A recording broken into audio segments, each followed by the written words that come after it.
Welcome back to the Deep Dive.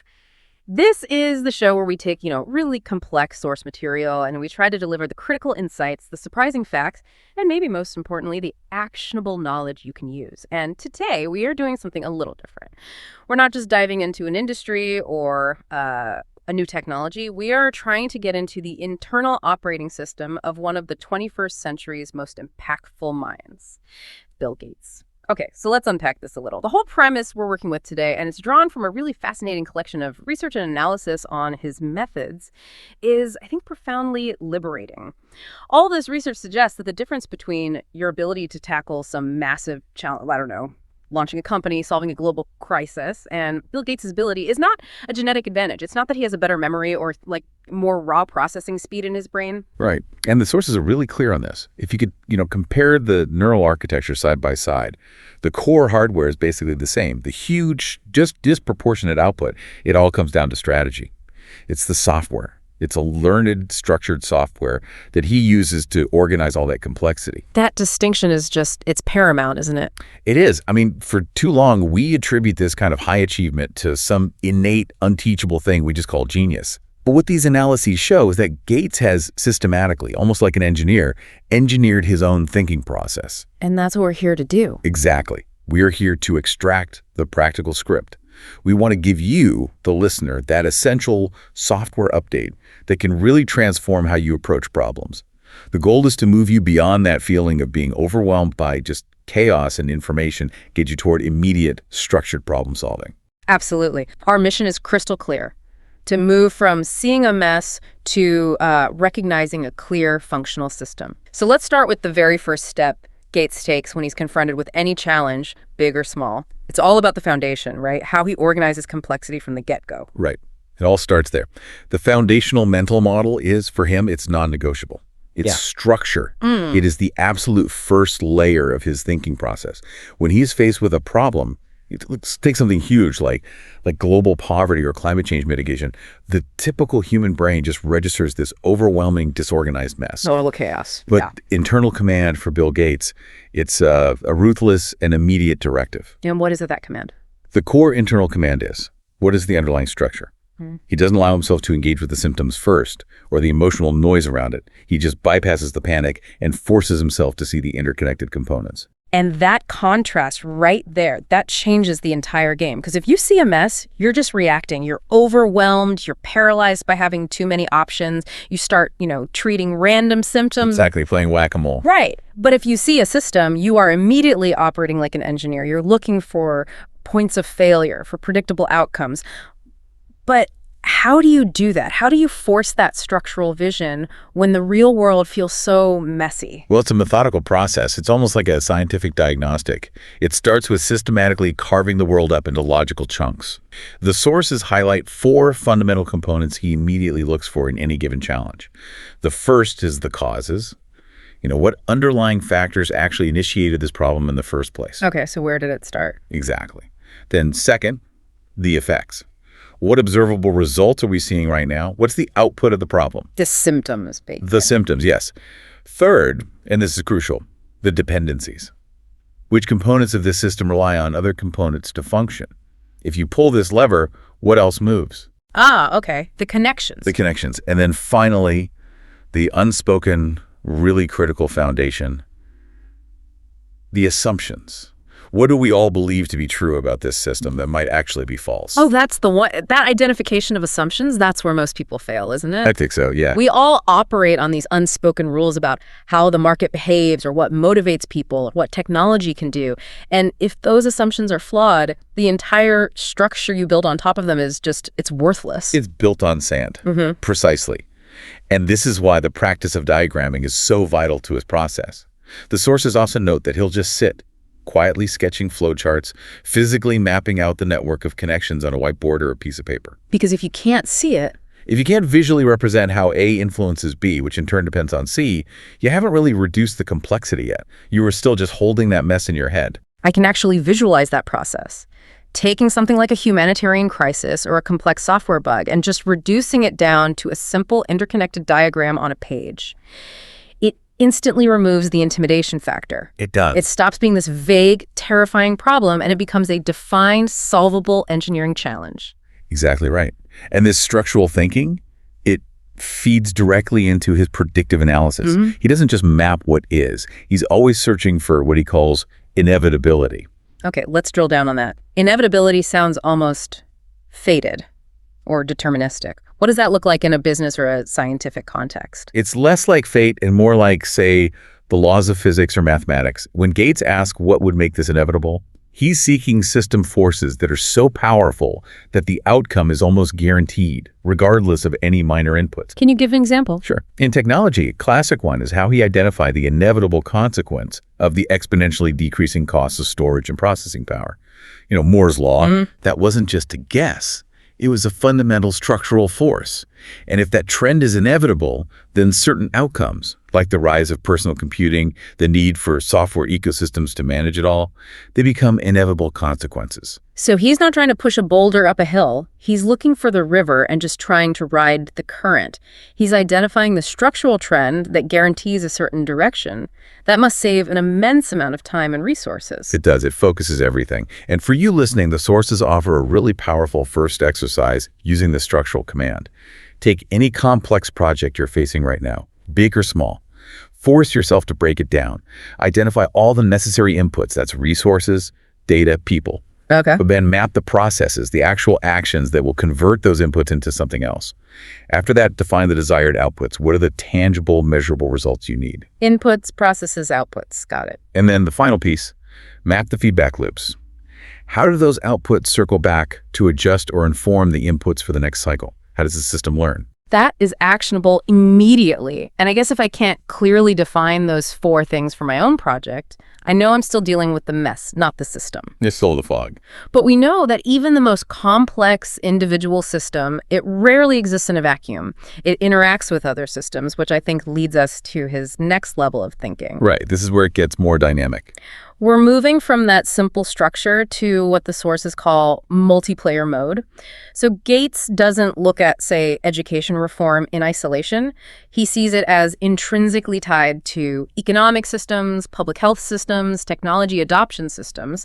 They are all interacting and often, pushing against each other. And what's fascinating here is that this is where that static flowchart we talked about becomes a dynamic simulation in his head. It's all about the logic of chain reactions. Most people, we intuitively understand a first-order consequence. We ask, if I do X, what happens?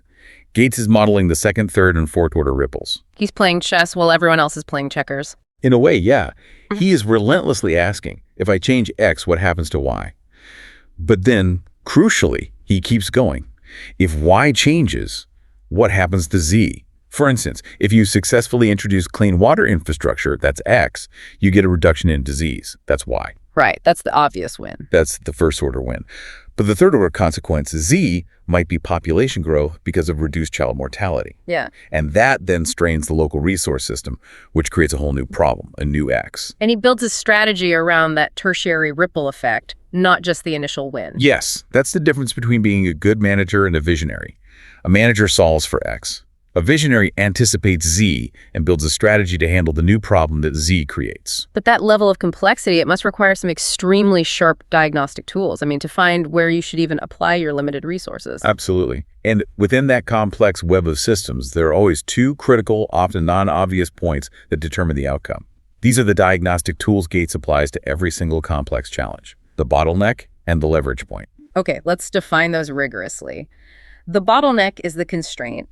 It seems obvious, but people misidentify it all the time, right? They focus on the noisy symptoms instead of the one fundamental choke point. That is the danger. The bottleneck is the single highest constraint that's preventing flow in the system. Think of it like traffic. You can add 100 more cars to the road, that's your input, and you can even widen the road leading up to the bridge, that's your process. But if the bridge itself is only 2 lanes, that's the bottleneck, nothing actually improves. The system's output doesn't change. So in global health, the bottleneck might not be the lack of a drug itself. Right. It might be the lack of a cold chain, a logistics system with refrigeration to deliver that drug effectively in remote, hot areas. So identifying the real bottleneck is step 1 of the triage process. And then you have the flip side of that coin, the leverage point. This is where the magic happens, I think. This is where the magic happens. The leverage point is the reciprocal. It's where a minimal input, applied strategically, yields the maximum systemic change.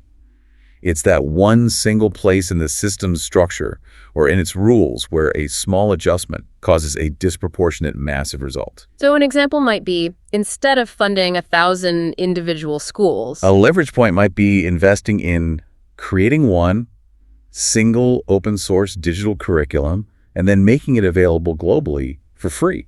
Minimal input, maximize systemic educational shift. the significance here is that this diagnostic ability to locate the precise, often hidden bottleneck and the highest leverage point, that's what allows him to achieve outcomes that others who are just, throwing money at symptoms across the whole system, they just consider it impossible. He's not trying to boil the ocean. He's looking for the pressure valve. So the immediate practical exercise for you listening is to apply this distinction. Take a challenge you're facing. Maybe it's an inefficiency at work or a lack of personal productivity. Force yourself to name the single biggest bottleneck that is stopping your progress. Is it time? Is it clarity? Is it access to a certain resource? And then once you have that, identify the single highest leverage point. What small strategic shift, a change in your daily schedule, a specific software update, a difficult conversation, what one thing would unlock the greatest systemic improvement? When you have successfully named those two things, you've essentially filtered all that chaos down to a single point of focus. That is the essence of Gates' structural thinking. Okay, so we've established a foundation, seeing the world as an interconnected, structured system. But a system, it's useless without quality information feeding it. So now let's dive into the engine that constantly gathers, refines, and tests that information. This is all about radical curiosity and relentless compression. Yes, the processing engine. And here's where it gets, for me, really interesting. We often think of great thinkers as people who possess these great statements or grand theories. But the sources highlight that Gates doesn't think in statements at all. He thinks in relentless surgical questions. And that's a huge shift in mindset. It is. A statement asserts a reality that you think is known. A question actively probes for a new, better reality. Thinking in questions is it's a mechanism for maintaining intellectual humility and extreme agility. Statements, they solidify your opinion and they create inertia. Questions maintain fluidity. They allow for constant system refinement. And he has 3 key questions that seem to form his core processing algorithm. That's right. Let's start with the most basic, but also the most brutally disciplined one. It's the search for objective reality. Question 1, what are the facts? Now, this sounds so simple, but it demands an absolute refusal of opinions, of vibes, of hearsay, or what the consensus claims is true. It's the difference between a high-stakes decision based on a rigorous data set and one that's based on, a PowerPoint presentation full of glossy projections and hopes. Exactly. If you're building foundational software, the code has to be rooted in verifiable reality, not in a feeling. The discipline required to filter out the daily noise, especially today, with social and political narratives that thrive on opinion, it must be exhausting. It is, but it's a necessary cost for clarity. He seeks out raw data sources, clinical trials, peer-reviewed economic models. He's constantly separating the signal, which is the data, from the noise, which are the narrative around the data. But the real intellectual muscle comes in question too, I think. This is the one that makes most people deeply, deeply uncomfortable. It is. That question is, what would change my mind? The power of hunting for disconfirming evidence. I think most of us, subconsciously, we filter reality to confirm what we already believe, right? We're all seeking validation. He's actively seeking falsification. Exactly. Confirmation bias is the lazy mind's default setting. Gates actively constructs scenarios and hunts for the specific data points that would prove his current hypothesis wrong.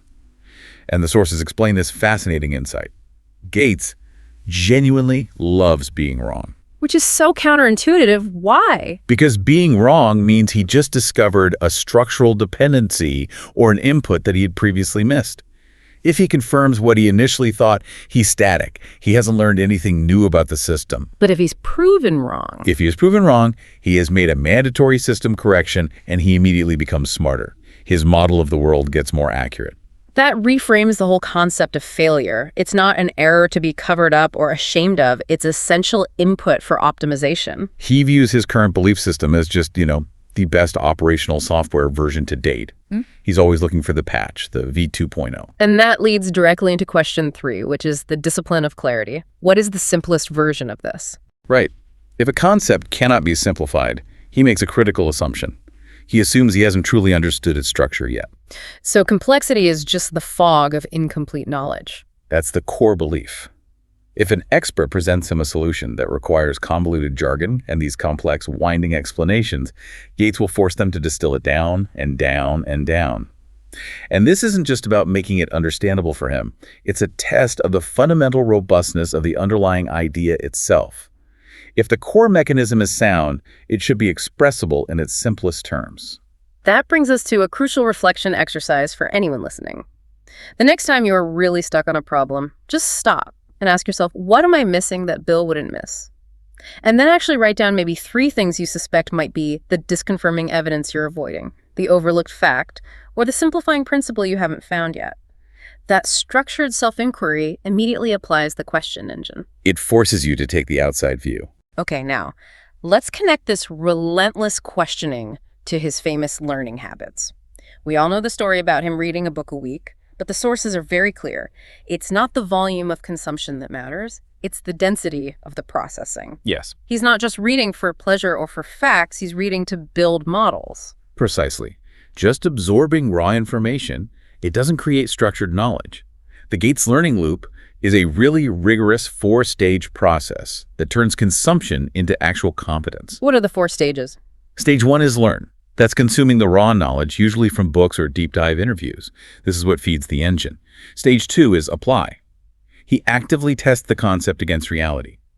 Does this economic theory from the book hold up when you look at current market dynamics? Does this technological trend actually work when you factor in real-world infrastructure bottlenecks? He subjects new knowledge to immediate practical stress tests. Okay, so learn it, then test it. What's next? Then comes stage 3, distill. This is where that simplification question from before gets operationalized. Yeah. You take 300 pages of data or research, and you ruthlessly compress it into a core principle, a single mental model, or a generalizable law. You strip away all the anecdotal evidence and you just keep the architectural blueprint? You keep the blueprint. And the crucial final step, the one most of us skip, is stage 4, teach. You have to explain the distilled knowledge simply to someone else. And this isn't really for their benefit, it's for yours. Teaching forces clarity. It instantly exposes the gaps in your own thinking, the hand-waving, the points where you relied on jargon instead of true understanding. This is encapsulated perfectly in what the sources call the Gates rule for understanding, which is, if you can't explain it to a smart 12-year-old, you don't understand it well enough. That 12-year-old is the ultimate quality control mechanism, isn't it? It really is. They have the intelligence to follow pure logic, but they will instantly reject any complexity that's being used as a shield for fuzzy thinking. It's a ruthless objective test for mastery. It forces the compression of complex systems into simple, elegant structures. The practical application here is simple, but it's brutally effective. And it's one you can implement today. Read one chapter of a book or one dense article on a complex topic. Then force yourself to summarize the core concept, the main structural mechanism, and the critical output in exactly 3 sentences. Not 4, not 2, exactly 3. That constraint forces distillation. You move from just saying, oh, I read about global economics, to being able to articulate global economics is based on 4 interlinked systemic dependencies.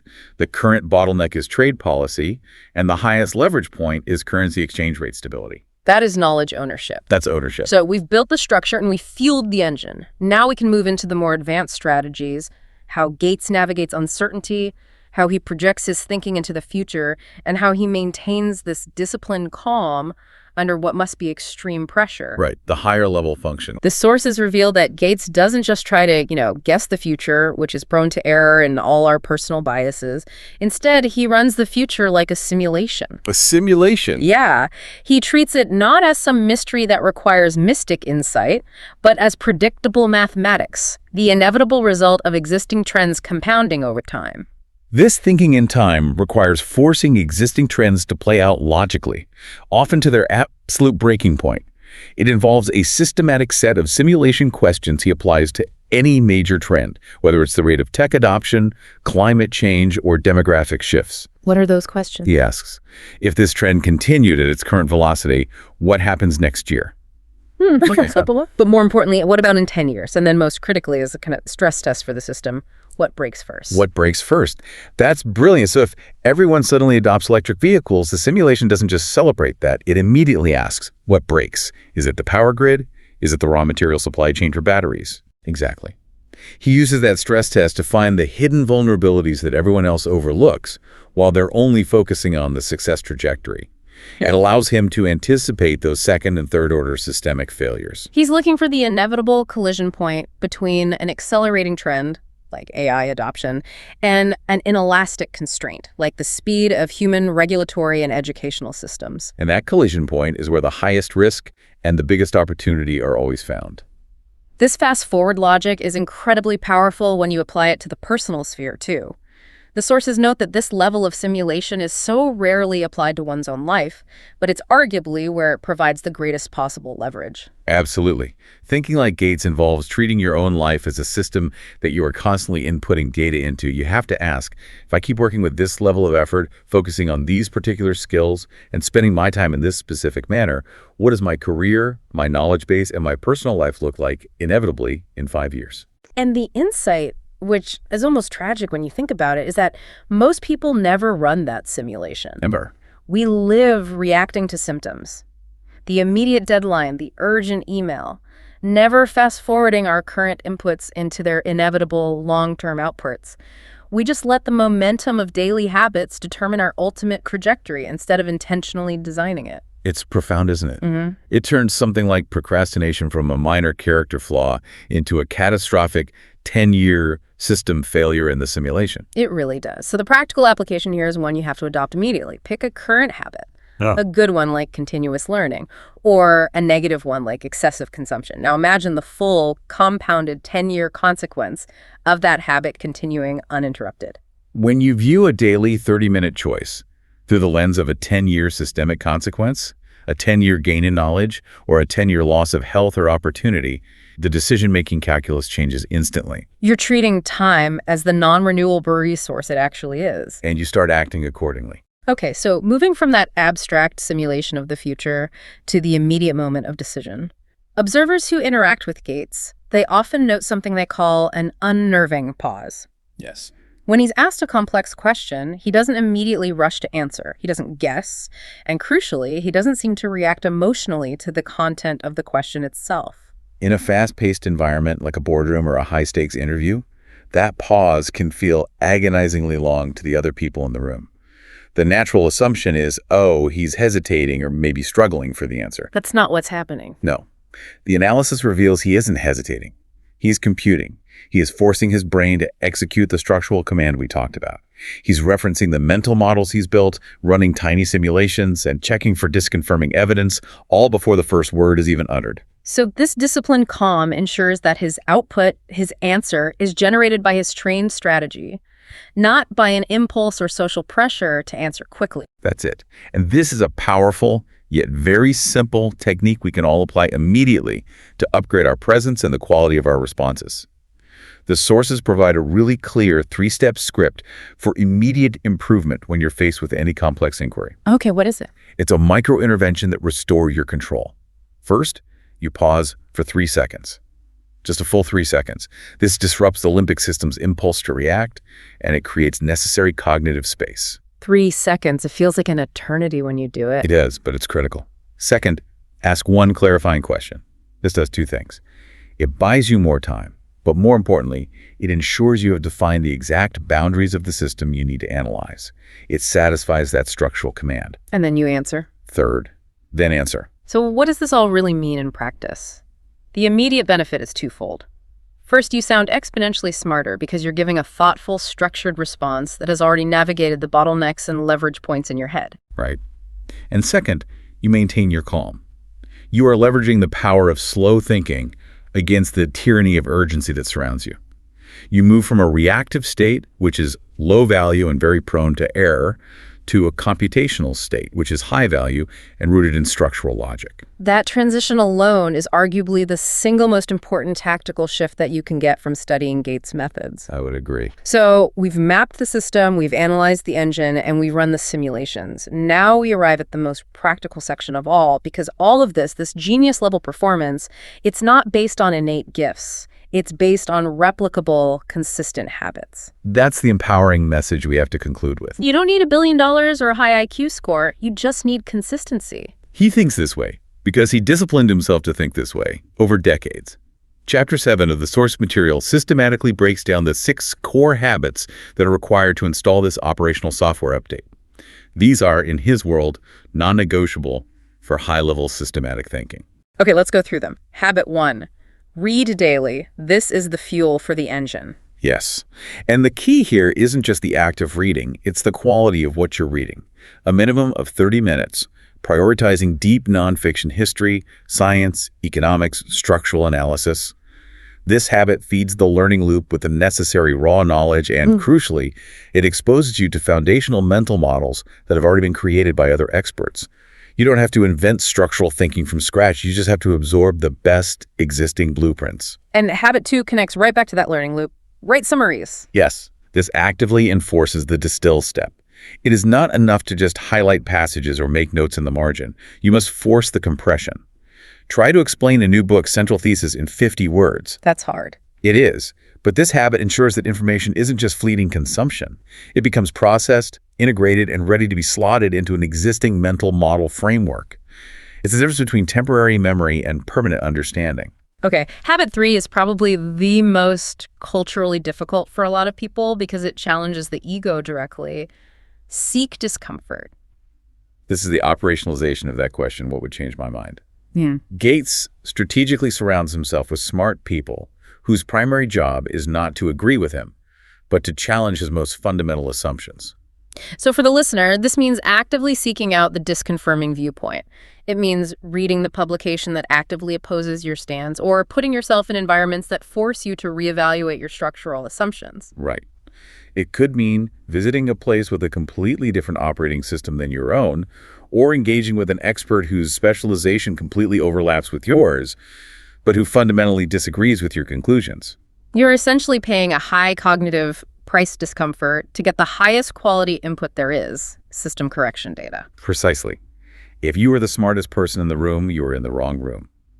Seeking discomfort is a strategic necessity for system growth. Okay, habit 4 is essential for activating that deliberate calm we talked about. Reduce emotional noise. And this isn't about being emotionless. That's impossible. It means prioritizing logic and structural computation first, and then addressing the emotion later. When you're faced with a crisis or a big decision, that 3-step pause script has to be deployed to ensure your system analysis is based on facts and dependencies, not on fear or urgency or personal bias. Emotional noise just obscures the real bottleneck, and it makes you misidentify the leverage point. Habit 5 brings that simulation model into daily use. Ask, what's the long term? This is about applying the thinking in time filter constantly. It's not something that's just reserved for quarterly reviews at work. Before you agree to a new project or purchase a major item or commit your resources to something, the internal query must be, what is the inevitable 5-year consequence of this choice? This habit ensures you're always operating with strategic foresight, treating your personal system with the same rigor Gates treats global systems. That's the goal. And finally, habit 6, which ties it all back to the foundation we started with in part 1. Build mental models. This is about moving past just knowing individual facts. A fact is a static piece of information. A mental model like supply and demand or network effects or feedback loops or inputs and outputs that's a robust, reusable architectural blueprint. By focusing on models instead of facts, you teach your brain how to categorize and process new information efficiently. You can slide it into existing, robust frameworks instead of treating every new problem as if it's entirely novel. This is the ultimate efficiency hack for the brain. This has been a really in-depth exploration of the operating system used by one of history's most effective problem solvers. Just to quickly recap the software update we tried to install today. The fundamental difference between your brain and Gates's is strategic organization, and that strategy is entirely learnable through disciplined habit. It really is. We covered how to impose structure on chaos by mapping causes, effects, and dependencies. We talked about how to identify the critical bottleneck and the highest leverage point in any system. And we covered how to use those relentless surgical questions, especially that search for disconfirming evidence, and how to run the learning loop to ruthlessly compress knowledge into understanding. We also showed how to apply advanced strategy running simulations with that fast-forward logic and implementing the disciplined pause to leverage deliberate calm in real time. The point is, Bill Gates thinks the way he does because he meticulously trained his brain using these 6 specific actionable mental habits. It's not magic. And the power here is in the practicality. The exercises we've discussed today, mapping inputs and outputs, summarizing a dense text in 3 sentences, running the 10-year simulation on your own habits, they're available to you immediately. The script is written, you just have to run it. And as a final provocative thought to leave you with, a question that's really designed to find your own system's leverage point.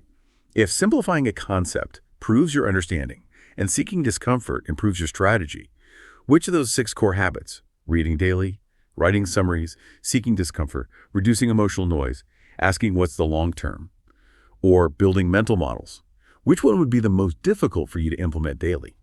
And why might overcoming that specific personal hurdle be the highest leverage point in optimizing your entire personal thinking system? Think slow and choose wisely.